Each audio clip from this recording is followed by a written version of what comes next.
ultima parte a cursului în seara asta. O să vă dau o listă de 5 perioade istorice. Nu le scrieți deocamdată pentru că o să vi le dau din nou, să intrăm în detalii în săptămâna care urmează, clasa care urmează. Dar vedem și pe ecran, prima perioadă este perioada patriarhală în istoria lumii de la 2000 până la 1875 înainte de Hristos, perioada lui Avram, Isaac, Iacov, primele 12 capitole din Geneza, apoi perioada teocratică, unde Dumnezeu este conducătorul națiunii, din 1445 până la 1043, înainte de Hristos. Nu a existat împărat în perioada aia, deci este o perioadă de vreo 400 de ani când au ieșit din Egipt. Apoi perioada monarhală, când au avut împărați, la 1043 până la 586, 1 Samuel și 2 Cronici. Oamenii cer un rege și Dumnezeu îl dă pe Saul, pe David și apoi pe Solomon. Următoarea perioadă este perioada exilului, când ei merg în exil, vreo 70 de ani, de 605 înainte de Hristos, până în 536, apoi se întorc din exil și mai sunt vreo câțiva ani acolo, perioada de restaurare, după aia perioada restaurării începe la 536 până 420 și este acoperită în cărțile Ezra și Estera. Și Biblia arată acolo câți oameni se întorc în Israel prin Zerubabel în Ezra. Capitolul 2, 49.697. Și Babilonul este undeva în Golful din Estul Mijlociu. Nu era o capitală în perioada aia, Israelul nu își stăpânea pământul. Până în 1948, când Israelul a redevenit o entitate guvernamentală, adică guvernată cu capitală oficială în Ierusalim. Deci exilul s-a întâmplat în 3 faze, 3 etape.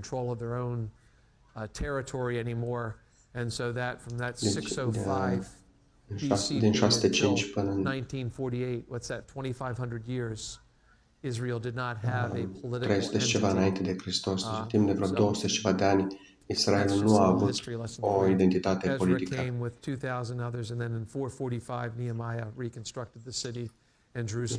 Din 536 până în 420 înainte de Hristos.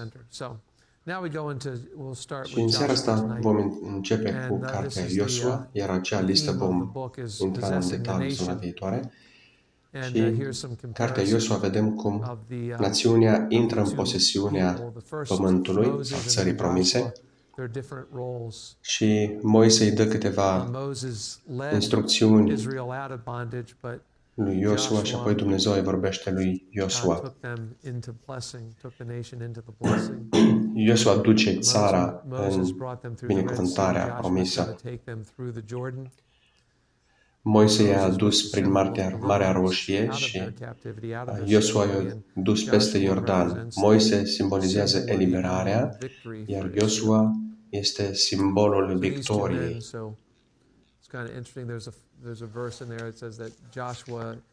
Deci este un verset acolo care spune că Iosua făcea multe lucruri pentru Moise, inclusiv că îi spăla hainele. Și cum a devenit el un mare lider, era un slujitor. Îi speli mașina poate cuiva, îi slujești, ajuți, ești disponibil. Și Dumnezeu și-a pus mâinile peste Iosua și Moise și-a pus mâinile peste Iosua și Iosua a devenit conducător.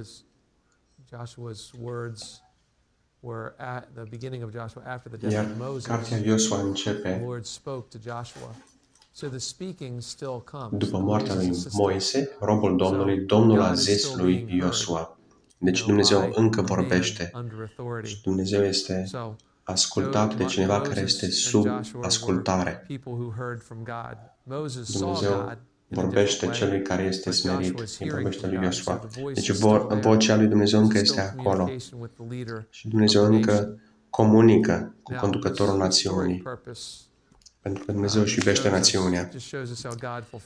Scopul istoric este să arate că Dumnezeu își împlinește promisiunea făcută lui Abraham, Isaac și Iacov de a-i aduce în Canaan. Deci vedem aici concluzia promisiunii pe care Dumnezeu a făcut-o. Și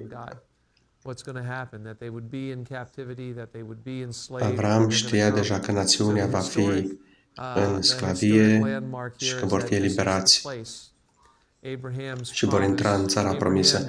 Și Abraham a crezut pe Dumnezeu și a mers unde l-a trimis Dumnezeu,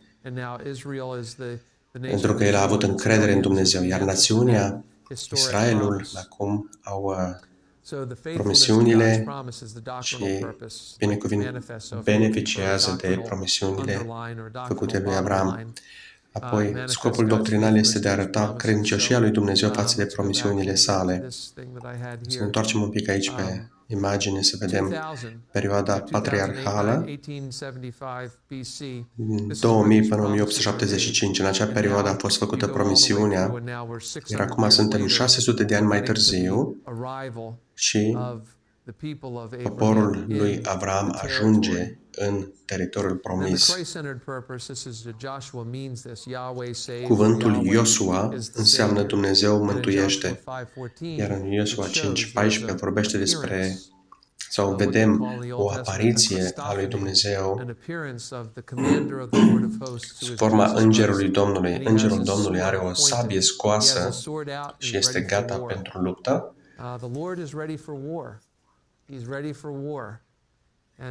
Și națiunile care sunt în teritoriul acela erau destinate distrugerii.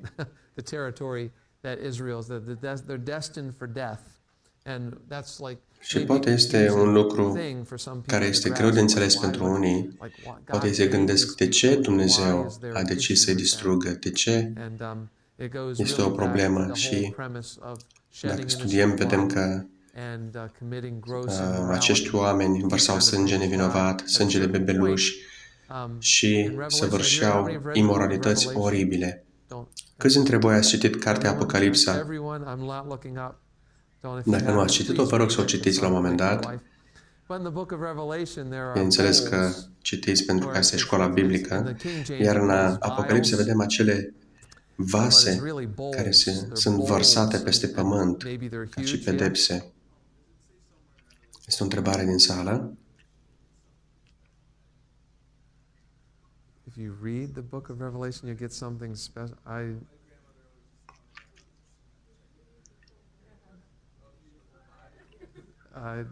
I've never obviously if that verse is in there it hasn't registered like totally with me. Nu țin minte cum o citat cineva un verset și profesorul spune, nu mi-aduc aminte cum l-ai citat. În fine, dar e adevărat că iadul va exploda atunci pe pământ când Dumnezeu va aduce acele pedepse asupra pământului.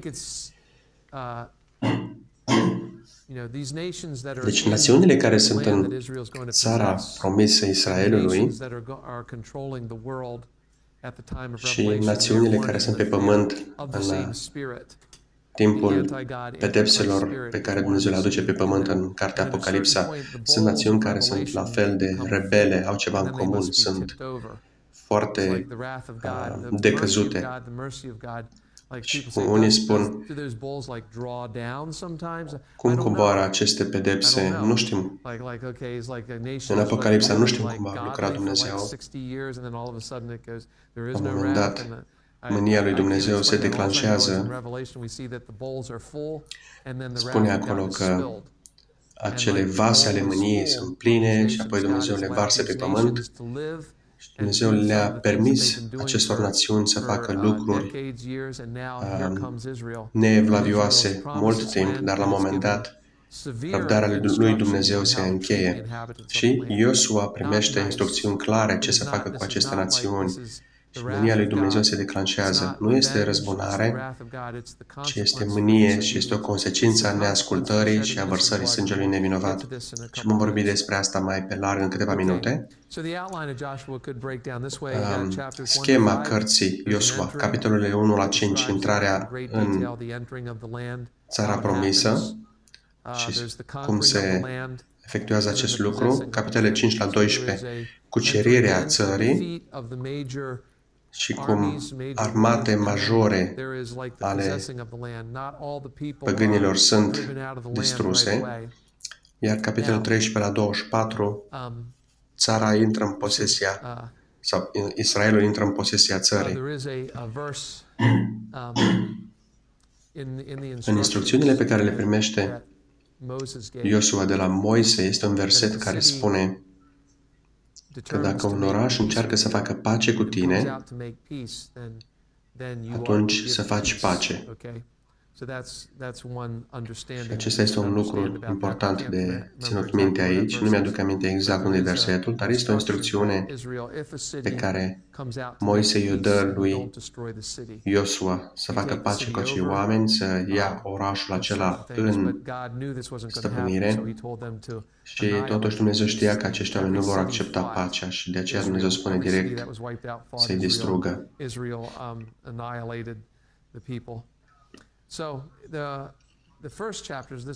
Primul capitol vorbește despre intrare în țara promisă și Dumnezeu încurajează poporul, le aduce aminte să fie tari. În versetul 7, întărește-te numai și îmbărbătează-te, lucrând cu credincioșie, pentru că spune acolo, Dumnezeu va împărți țara și le va da. Versetul 6. Spune, fă după toată legea pe care ți-a dat-o robul meu, Moise, versetul 7. Nu te abate de la această carte, nici la stânga, nici la dreapta, ca să izbutești în tot ce vei face. Cartea aceasta a legii să nu se depărteze de gura ta. Cugetă, căci atunci vei avea izbândă. Versetul 9. Întărește-te și îmbărbătează-te. Nu te înspăimânta, nu te îngrozi, căci Domnul Dumnezeul tău este cu tine în tot ce vei face. Dumnezeu îl pregătește aici pe Iosua. Deci este o pregătire a poporului aici în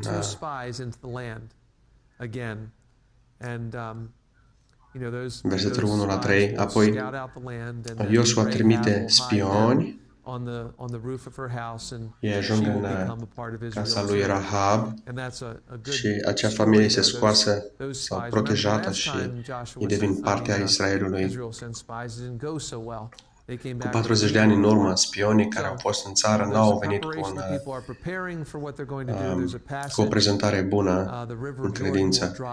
Și acum Dumnezeu va separa râul Iordan, preoții vor trece primii, vor duce chivotul legământului pe umeri și când au călcat cu picioarele în apă, apa se separă înaintea lor și Israelul trece pe pământ uscat prin mijlocul albii râului. Apoi vor face circumcizia și revin după intervenția aceasta medicală, după care se pregătesc pentru luptă. Și acesta era un simbol, un semn asupra vieții lor, care arată că ei sunt diferiți de alte popoare. Circumcizia. Circumcizia nu se vede în afară, ci este ceva între ei și Dumnezeu. Și Dumnezeu a spus, fă lucrul acesta și vei trăi. Nu vei face lucrul acesta, nu vei trăi.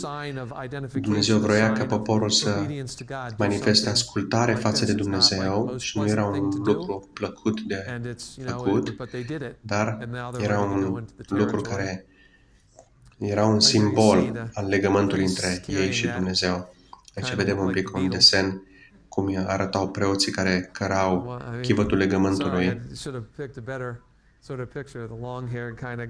În poza asta cam aveau păr lung oamenii ăștia, dar nu știu dacă chiar așa erau în realitate. Deci ăștia ar fi în poza asta niște preoți tineri, care purtau chivotul legământului și deci preoții au intrat primii. Și de ce trebuie să intre ei primii? Cine ține minte?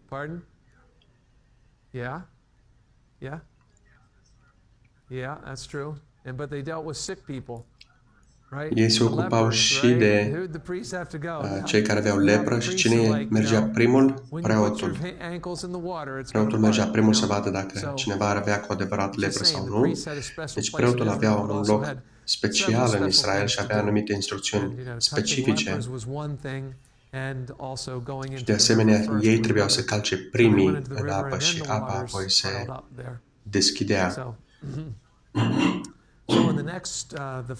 Următoarele 5 capitole,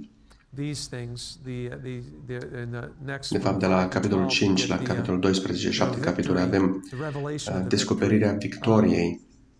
Iisus vizitează tabăra și Iosua îl întâlnește și Dumnezeu îi descoperă ce se va întâmpla și Dumnezeu îi spune că vor câștiga.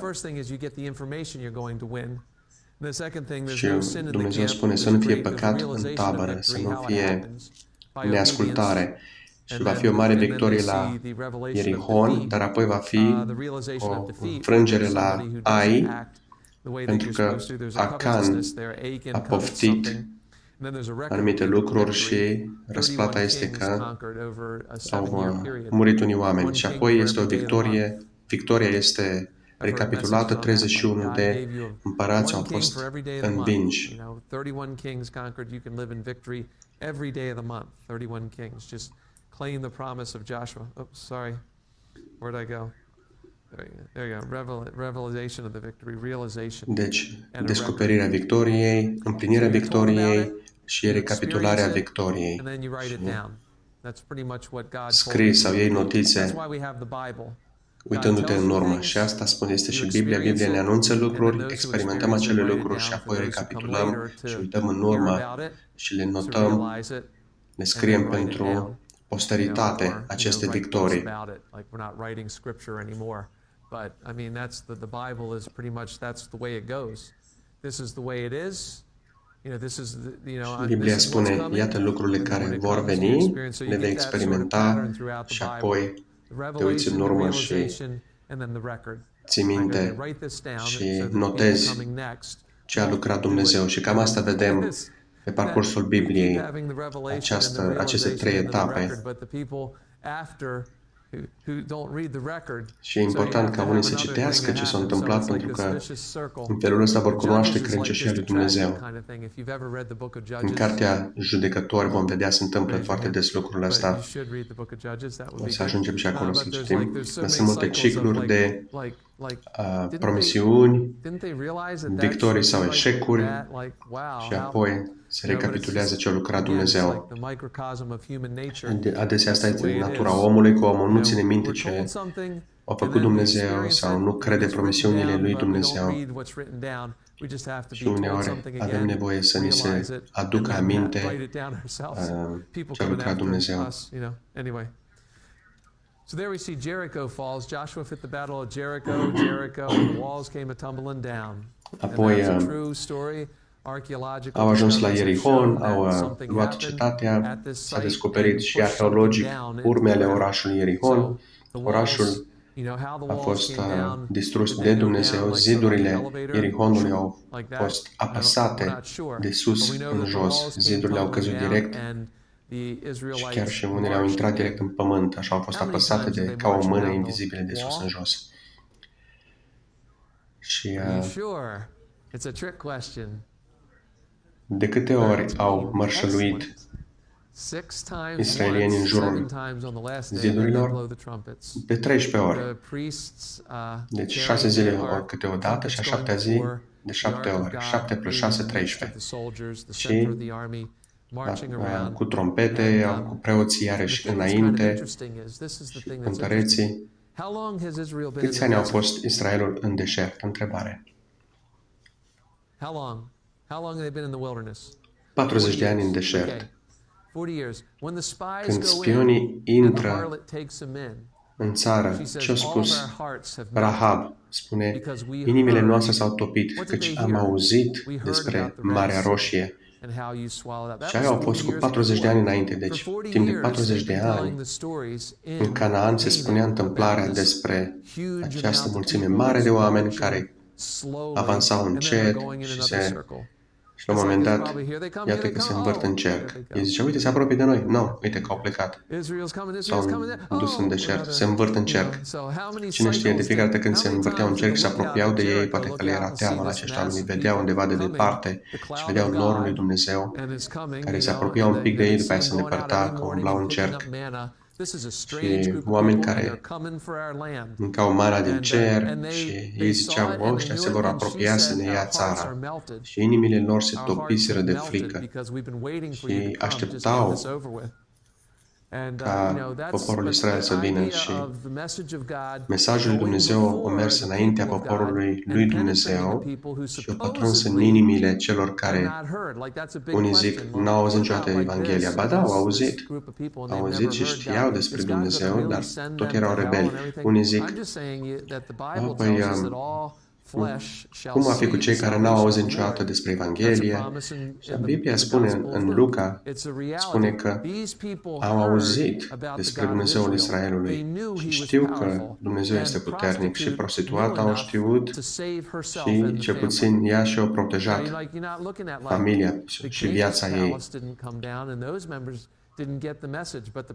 Cum adică regele de la palatul lor nu a auzit, dar a auzit prostituata? Adică ea știa, pe când împăratul care avea agenți secreți și spioni și soldați și armată, adică nu știa informația, dar nu s-a smerit. Însă ea s-a smerit și a schimbat destinația și a schimbat traseul vieții ei, pentru că s-a smerit.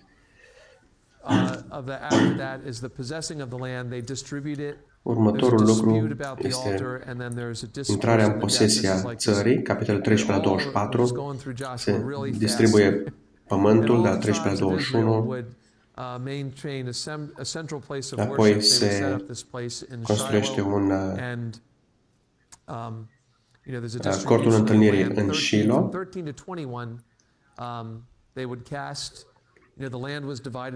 Vom vedea într-o clipă, de fapt, o poză pe ecran, sau un desen, cum a fost distribuită țara, cum a fost împărțită țara fiecare trib avea un anumit teritoriu. 31 de împărați au fost distruși și marile orașe au fost distruse, iar acum întreaga țară este împărțită semințiilor Israelului, încă oamenii încă nu s-au așezat, dar ei își primesc aceste teritorii și încet, încet se așează, însă că spune că nu au alungat pe toți locuitorii țării. Și Dumnezeu spune, acesta este locul vostru, luați-l în stăpânire, însă evreii nu au luat cu adevărat totul în stăpânire. Iuda a luat totul în stăpânire, ca în toată țara care le-a fost promisă, și de aceea Iuda a supraviețuit mai mult timp decât celelalte triburi care au fost duse în captivitate. Iar la sfârșit este un discurs al lui Iosua și moartea lui Iosua.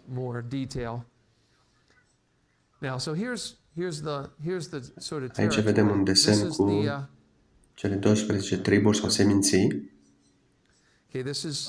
Acolo vedem râul Iordan, zona Moabiților și Amoriților. Amoriții au fost distruși, Moabiții la ei l-au avut pe Balaam și au fost învinși.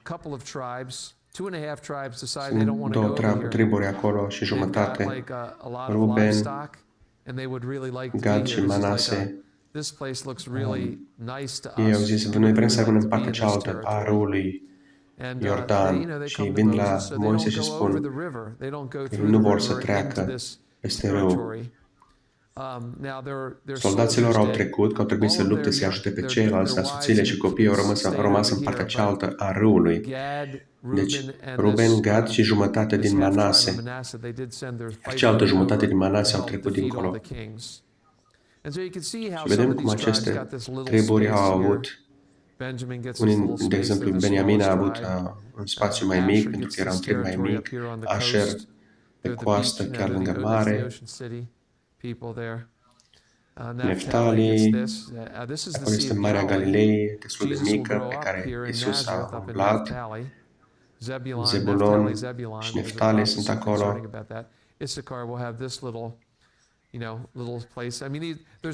Și sunt niște frontiere naturale acolo, uneori sunt văi, uneori anumite albii de râu. Astfel au fost împărțite în funcție de bariere naturale. Și mi se poate întreba cum este că Simeon este acolo în mijlocul lui Iuda. E interesant. Iar Beniamin avea în stăpânire Ierusalimul, dar nu au putut să învingă pe iebusiți, pe care în cele din urmă David îi alungă cu câteva decenii mai târziu. Și ei vor arunca zarurile pentru aceste teritorii.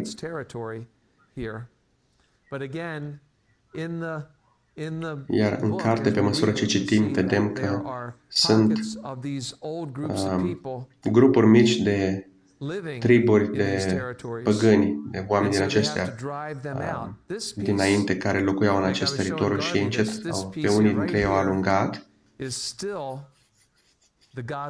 Iar este o zonă acolo lângă râu care se cheamă Gaza și care încă este numită Gaza astăzi și este controlată de palestinieni, de arabi care s-au mutat acolo din diferite părți ale țărilor arabe. Și se mai spune zona filistenilor. Palestina vine de la cuvântul filisteni. Este orașul acolo, Ashdod, unde se închinau filistenii se închinau unui om jumătate pește, un Dumnezeu de-al lor. Iar în Iosua sunt unele lucruri interesante despre care vrem să vorbim și poate ați auzit despre ele. De exemplu, este acea zi lungă în Iosua, capitolul 10. Și Iosua spune soarele și lunii să se oprească pe cer.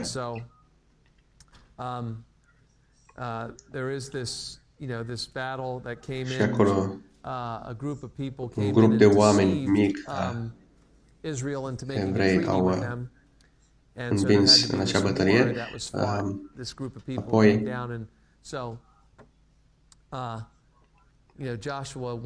Iosua vroia să încheie bătălia într-o singură zi, de aceea el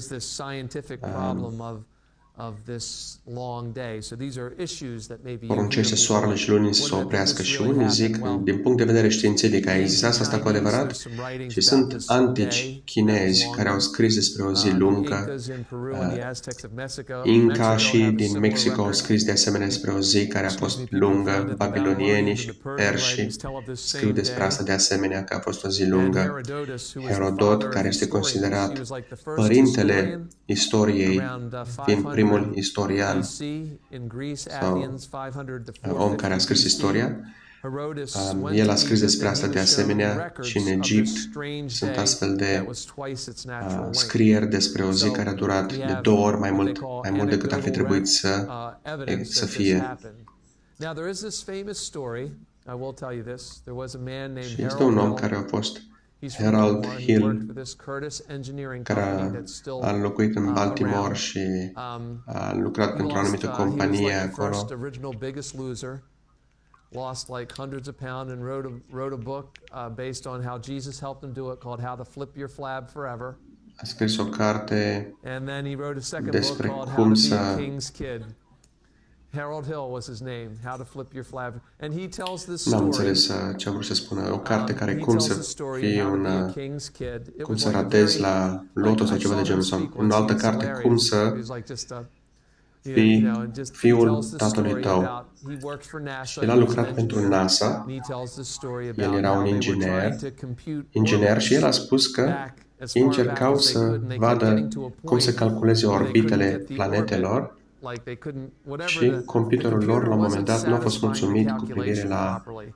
And so orbite, someone in the group ceva nu se suggested that they potrivea plug in și this cineva a zis, ia long puneți în day and see calculator if that like că helps ar the fi existat equation. odată o zi And lungă. apparently it did. Să vedem dacă There was, asta but it was still not face right. să And then there was the other coincidă day in datele Isaiah în there's computer. Hezekiah Și au făcut asked asta și ceva for tot mai lipsea și după aia au văzut sundial în to go Biblie back că 40 minutes. și And Hezechia a it did. spus că să fie And when dată they put these, înapoi you know, Harold Hill tells the story that soarele cu at 40 de NASA, minute this și computer când au happened. pus Like it's asta în not calculator la documented, NASA, and spune că NASA totul a doesn't funcționat. know if it really Deci happened nu or știu if it dacă ever e happened, adevărat, but Harold Hill nu știu told this dacă story and it's out there. sunt dovezi And pentru but aceste lucruri, de he acest claims om, that Harold when they Hill, calculating these el orbits spune that they că weren't getting the right calculation, they el kept coming up short. are ceva And when informații they că asta s-a plugged in întâmplat la this NASA long day, și then everything sort of fell in place. nu știu dacă e adevărat. În fine, acest So that's just one un lucru așa one thing that's sort of interesant. interesting out there. Dacă e adevărat, How nu to știu. Flip Your Flag Forever, if you really want to read like the original Biggest Loser book, you can Și am mai find scris it acest there. om, cum am spus, și aceste I didn't cărți. read it 'cause Am I've văzut never doar really been titlul, flabby.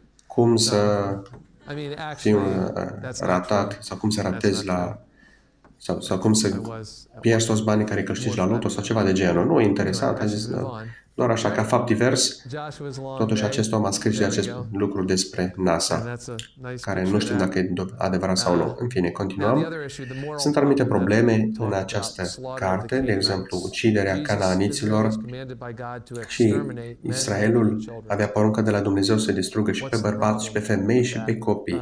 Well, with our day and Și age, it's like it sounds în like vremurile noastre, acum ne gândim că acest lucru pare un pic prea dur, what does it să sound like? It ucizi sounds chiar și like copiii.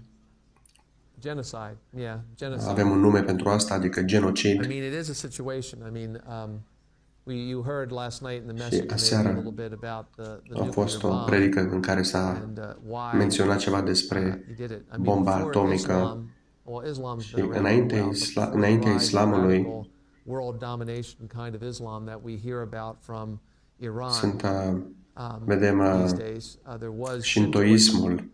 and that was like the Șintoismul warrior class erau of the războinicii Japanese is a religion, and din it was basically honor. Japonia We și never, acești never, luptători never, spuneau, noi niciodată never nu ne vom surrender. supune.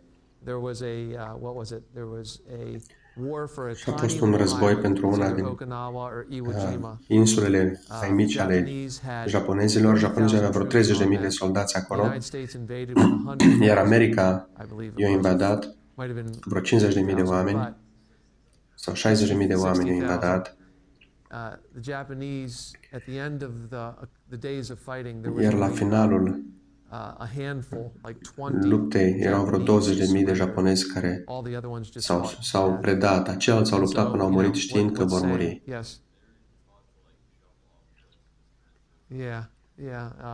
Yeah, so Deci acești soldați au o istorie de sute de ani și au această politică să lupte până la moarte și asta au și făcut în al doilea război mondial cu americanii. Well, so that's the kind of thing. So the practices of human sacrifice și cam la fel erau și aceste triburi și mai ales că aceste triburi de păgâni erau foarte imorali și spune un verset acolo că pământul va vărsa pe acești oameni, îi va lepăda.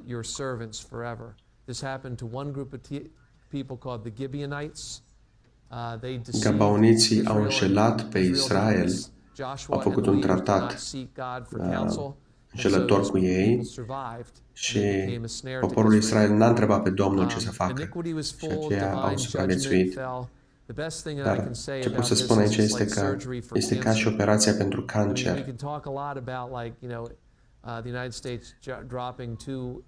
Putem discuta despre asta, de exemplu, faptul că America a dat bombe atomice asupra Japoniei Și pare dureros ce au făcut ei acolo, dar citiți cartea Neînfrânt. Este istoria a unui creștin care a supraviețuit câțiva ani după acel război și a fost în închisoare, a evadat și a fost născut din nou la predicarea lui Billy Graham și a scris o carte despre cum să ierți pe cei care s-au portat rău față de tine. Da, deci este aici o problemă morală, poate, și Dumnezeu este în război cu păcatul. Deci dacă am menționat, acel om a fost închis de către japonezi și el vorbește despre cât de răi erau japonezii. În fine, Psalmul 24 cu 8 spune: Cine este Domnul gloriei? Și El este, Dumnezeu este puternic în luptă și Dumnezeu a luptat în acest război. Dumnezeu este un Dumnezeu sfânt care urăște păcatul și acești oameni ucideau copii, bebeluși și Dumnezeu spune: acești oameni trebuie distruși. Aici este un Dumnezeul fals al Canaanului, este un idol numit Chemosh, iar în brațele lui avea un cuptor aprins și oamenii își aduceau bebelușul să fie închinat acestui zeu fals și bebelușul era așezat acolo în foc. Bebelușul țipa, urla și oamenii băteau din tobe ca să nu se mai audă țipătul bebelușului.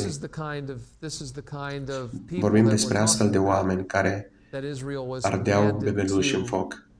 Și Israelul a primit porunca să-i distrugă total pe acești oameni. Și unii ar zice: păi nu putem doar să ne împrietenim cu canaaniții. Nu putem să fim prieteni cu cei care trimit sinucigași cu bombe dintre musulmani. Nu putem să ne împăcăm cu ei, să fim prieteni cu ei. Nu. Nici măcar mafia nu credea în vărsarea sângelui nevinovat și a bebelușilor. Și până în ziua de astăzi, mafia încearcă doar să distrugă pe cei pe care urăsc, dar nu pe bebelușii lor. Deci aceștia vărsau sânge nevinovat, erau foarte răi și ideea aceasta de a ucide bebeluși nu e o idee nouă. De a sacrifica bebeluși, de a face avort, de a avorta. Cum fac unii astăzi, avort parțial. Deci asta și acum vreo 400 de ani, pe la 1720 până la 1750, pe vremea lui John Wesley, care predica, 4 din 5 copii nu ajungeau la vârsta de 5 ani. Mulți dintre ei erau lăsați pe stradă după ce erau născuți și erau lăsați să moară pe stradă. Și Wesley a pornit o lucrare cu orfelinate. În perioada romană, fetițele erau lăsate pe dealuri să moară, erau duse acolo să moară sau erau salvate și transformate în prostituate, la temple de prostituate. Oamenii ucideau copii de mult timp și Dumnezeu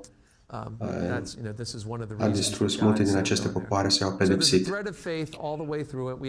Apoi vedem soldatul Iosua, el este credincios, el este ascultător și Dumnezeu răspunde unui om al credinței și Dumnezeu îl călăuzește și îi dă biruință.